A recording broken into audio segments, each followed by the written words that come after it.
Hey everyone, welcome back to Corporate Decoder, the place where we peel back the curtain on the corporate world and uncover the real story behind the numbers, so buckle up today. We are diving into Zura Bio Ltd's latest report, and let me tell you there are some juicy details in here, especially concerning their financial performance and what it might mean for their future strategy. Before we dive in, if you love getting straight talk about company filings and want to stay ahead of the curve, make sure you are subscribed to Corporate Decoder. And while you are at it, we have an amazing community over on Discord.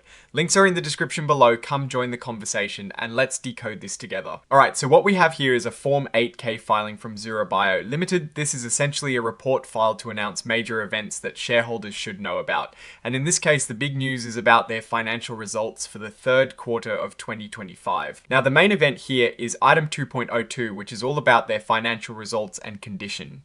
And they are telling us they have released a press release about their third quarter 2025 financial results. This might sound like just another routine announcement, but what is inside that press release can give us a real look into how the company is actually performing. So they have attached this press release as Exhibit 99.1, and we are going to dig into what that means for the company. Remember, this bit of information, while important for current reporting purposes, is not considered officially filed for legal liability in the same way as other documents, which is a standard practice for these types of announcements designed to keep the public informed quickly. The really important part is what was announced in that press release. Zura Bio Ltd reported its financial results for the third quarter of 2025. This is our chance to see if they are growing, if they are making money, and if their business is on solid ground. When looking at these numbers, we are not just seeing figures on a page, we are looking at the health and direction of the company and whether their strategies are paying off. Let's also quickly touch on their shares. They are listed on the Nasdaq stock market under the ticker symbol Zura.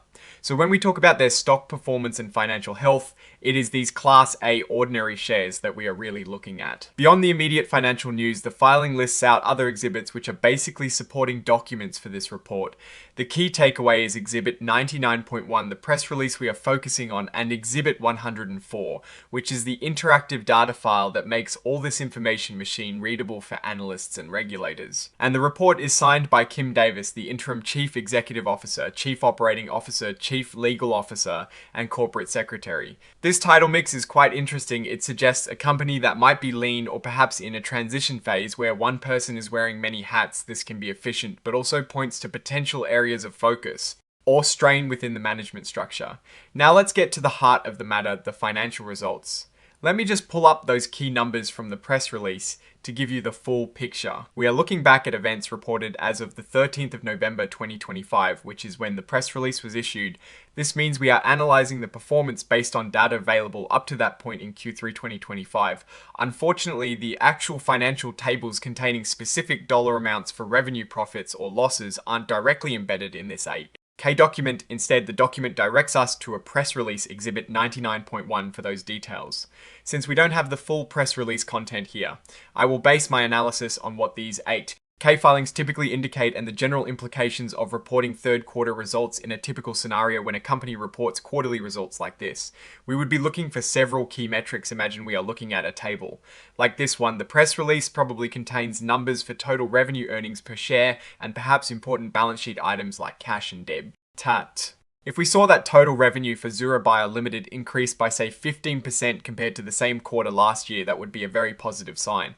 It means they are selling more products or services, earning more money and growing their top line. If on the other hand revenue had fallen by 10%, it would suggest challenges in sales market demand or competitive pressures. Similarly, earnings per share or EPS is crucial.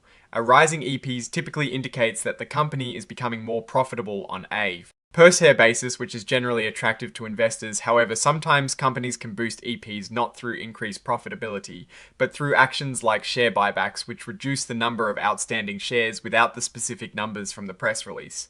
It is hard to give you exact figures, but if the EPs was up significantly, we would interpret that as strong profitability. We would also check for changes in their cash position and DB. TAT levels, a company with a growing cash balance and decreasing debt is usually in a strong financial position, allowing for flexibility in investments or weathering economic downturns. Conversely, increasing debt or a shrinking cash pile could signal financial strain or aggressive expansion that might Carry risks? Let's assume for a moment that the press release highlighted strong revenue growth and improved profitability. This would point to a company that is executing its strategy well and likely gaining market share. Investors would see this as a sign of a healthy and growing business. If the trend was negative, perhaps declining revenue and shrinking profits, then we would need to look deeper into the reasons. Could it be a temporary market downturn, a new competitor, or a faltering business model? These are the questions we would be asking ourselves from a Warren Buffett perspective. We would be asking if this company has a durable competitive advantage. Is their revenue growth sustainable? Are their profits healthy and consistently growing? And are they being managed by competent, ethical lead? As the Q3 results would be a key piece of evidence in answering these questions. Looking at the broader context Zura Bio Ltd operates, in what industry are there significant market trends affecting them? For example, if they are in the biotechnology sector, as the name might suggest, then advancements in research regulatory approvals, or even patent X, Pi. Rations for competitors could heavily influence their financial performance. Even without the exact numbers, we can infer that the market is paying attention to Zura Bio Ltd. Because they are filing these reports. This indicates they are a publicly traded company subject to scrutiny and aiming to inform their investors about their progress. Now for our analysis based on what we know and what these filings typically represent. Looking at Zura Bio Ltd's position indicated by this filing, we see a company actively reporting its operational and financial status. This is a good sign, as transparency is key for investor confidence. The fact that they are an emerging growth company means they have certain regulatory flexibilities, but also that their performance is under a microscope. As they mature, the company appears to be focused on growth and communicating its progress, as evidenced by the press release announcement. This is a standard but important part of corporate communication. However, the lack of specific financial figures within the 8K itself means we need to rely on the press release for the actual numbers. Without those figures, it is difficult to provide a detailed financial analysis beyond the general implications of reporting positive or negative trends. For instance, if the press release indicated substantial losses or dwindling cash reserves, we would flag this as a significant risk. Conversely, strong revenue growth and profitability would suggest a company on a solid trajectory. A key risk for emerging growth companies is often the transition to full compliance with accounting standards and market expectations. As they grow, investors will be watching to see if Zura Bio Ltd can maintain its growth trajectory and demonstrate sustainable profitability. There is also the implied risk of competition in their specific market. A strong competitor could owed market share, while a breakthrough from a rival could render Zura Bio Ltd's current offerings less competitive without knowing their exact industry and product pipeline. It is hard to specify, but this is a general consideration for any company. In conclusion, Zura Bio Ltd is actively engaging with the market by providing timely updates through its 8K filings. The focus on reporting Q3 2025 financial results is a critical point for investors to assess the company's performance and future outlook. The main takeaway is the importance of accessing that press release to get the concrete financial data. What are your thoughts on Zura Bio Ltd's reporting? And what do you think the Q3 results will reveal? Drop your predictions and insights in the comments below. If you found this deep dive valuable, please hit that like button and subscribe to Corporate Decoder for more sharp insights into the world of business and finance. Don't forget to join our Discord community linked in the description below. It is where we continue these conversations and break down even more corporate secrets. Thanks for watching, and we'll see you in the next Decode.